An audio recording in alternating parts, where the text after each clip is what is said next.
हरे कृष्णा, राधे राधे, जय माता दी। तो देखिए, नवरात्रों का ये बहुत ही अच्छा समय होता है माता दुर्गा की उपासना के लिए, माता दुर्गा को खुश करने के लिए, उनको मनाने के लिए।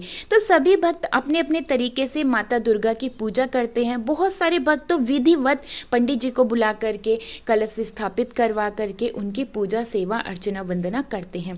तो आज हम इस वीडियो में जानेंगे कि नवरात्रों के बाद कलश का विसर्जन कैसे करना चाहिए, चौकी का विसर्जन कैसे करना चाहिए, अखंड ज्योति को कब उठाना चाहिए, और ज्वारे और जो हम सुहाग का सामान माता रानी को चढ़ाते हैं उसका बाद में क्या करना है। तो सारी जानकारी वीडियो में लेकर के आई हूँ। अगर वीडियो थोड़ी सी भी अच्छी लगे तो लाइक शेयर जरूर से कीजिएगा। अगर आप हमारे चैनल पर पहली बार आए हैं तो प्लीज़ हमारे चैनल को सब्सक्राइब जरूर से कर लीजिएगा। अगर आपका कोई सवाल है तो नीचे कमेंट्स बॉक्स में लिख करके पूछ भी सकते हैं।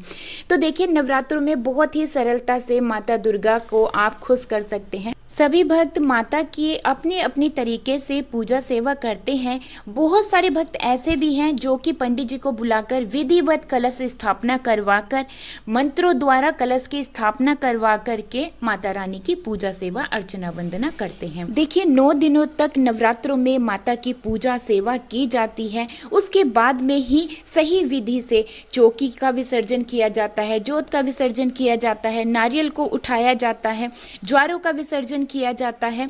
तो देखिए, कोई भी पूजा जब तक पूर्ण नहीं होती है, जब तक उसका विसर्जन नहीं किया जाता है। और जब विसर्जन हम विधिवत करते हैं तो पूजा का पूर्ण फल हमें प्राप्त होता है।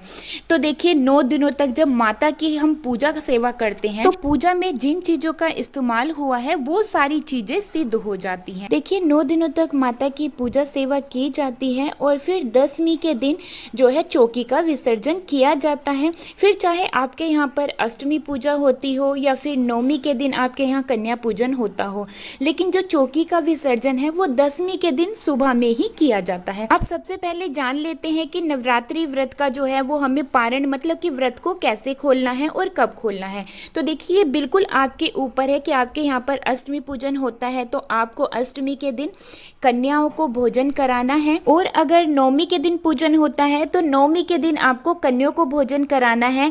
उसके बाद में खुद प्रसाद ग्रहण करने से पहले आपने जहां पर माता की चौकी को जो है स्थापित किया है उसके पास में जाना है और हाथ जोड़कर चौकी के पास में बैठना है और माता से प्रार्थना करनी है, माता से क्षमा याचना करनी है कि माता रानी, हमारी पूजा में कोई कमी रह गई है या कोई गलती हुई है तो उसके लिए आप हमें क्षमा करें और अपना आशीर्वाद हमारे ऊपर बनाए रखें और सदैव हमारे साथ रहें। इस तरह की प्रार्थना करने के बाद आपको जो है वो जो कन्याओं को जो आपने प्रसाद खिलाया है, वही जो प्रसाद आपके यहाँ पर बचा हुआ है वही प्रसाद आपको खा करके अपने व्रत को खोलना है। अब जान लेते हैं कलश यानी कि घट का विसर्जन कैसे करना है। देखिए, जब 9 दिनों तक घट को स्थापित करके इसकी पूजा सेवा विधिवत की जाती है तो ये जो है सिद्ध हो जाता है। तो घर के जो नारियल है ये घर के पुरुष ही इसको तोड़ें और प्रसाद स्वरूप घर के सभी सदस्यों को नारियल देना चाहिए।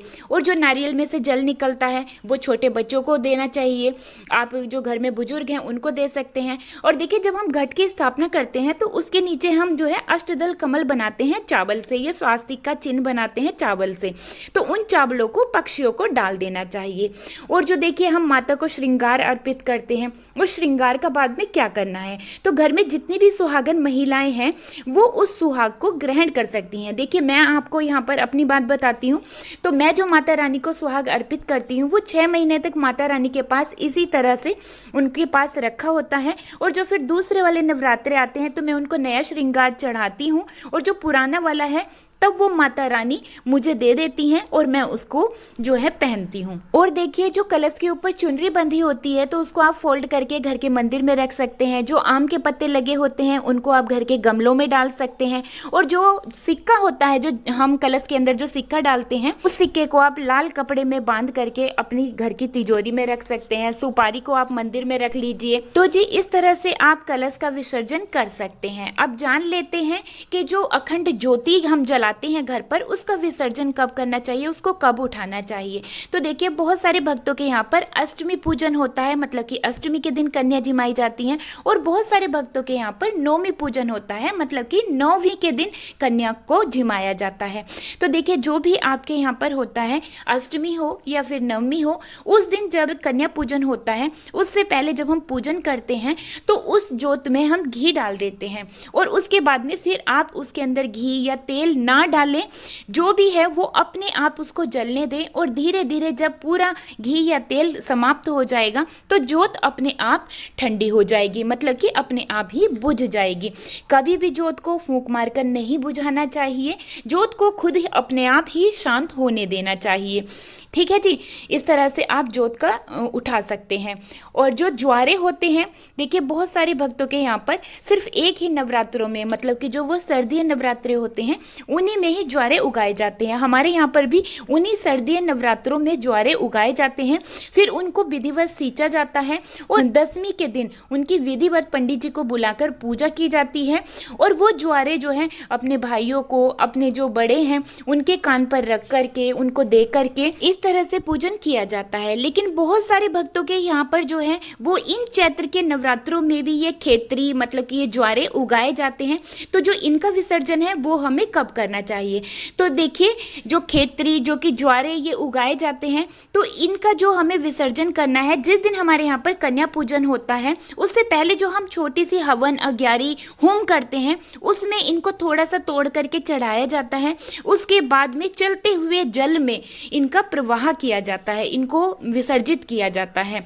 और देखिए ये जो है ज्वारे आप थोड़े से तोड़ के, अगर आपके घर पर रामायण है या भागवत जी हैं उसमें भी रखे जाते हैं, आप घर की तिजोरी में भी रख सकते हैं, बहुत ही शुभ रहता है। और देखिए इन ज्वारों को उगाने के लिए जो हमने मिट्टी का यूज किया है, उस मिट्टी को अगर आपके यहाँ पर खेत हैं तो आप अपने खेत में भी डाल सकते हैं, नहीं तो आप अपने घर के जो गमले हैं उनमें भी आप डाल सकते हैं, घर के गार्डन में भी आप इस मिट्टी को डाल सकते हैं। अब बात करते हैं चौकी के विसर्जन की। तो देखिए बहुत सारे भक्त अलग से चौकी लगा करके माता की पूजा सेवा करते हैं, बहुत सारे भक्त घर के मंदिर में ही माता की 9 दिन तक पूजा सेवा करते हैं।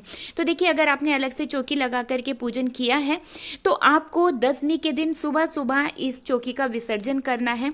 तो जो भी आपने माता रानी का श्री विग्रह या फोटो चौकी के ऊपर विराजमान किया है उनको उठा करके घर के मंदिर में विराजमान कर लेना है। चौकी के ऊपर का जो लाल कपड़ा है या तो आप किसी को दान में दे सकते हैं या फिर आप उसको धुलकर रख सकते हैं। और जहाँ पर आपने चौकी का विराजमान किया था तो वो जो नीचे जमीन थी जहाँ पर आपने चावल का आसन दे करके चौकी को विराजमान किया था, तो उन चावलों को उठा करके बाहर पक्षियों को डाल देना है, और वहाँ पर थोड़ा सा चौक पूर के एक दीपक जला देना है, क्योंकि उस स्थान को एक दिन के लिए जो है खाली नहीं छोड़ा जाता है।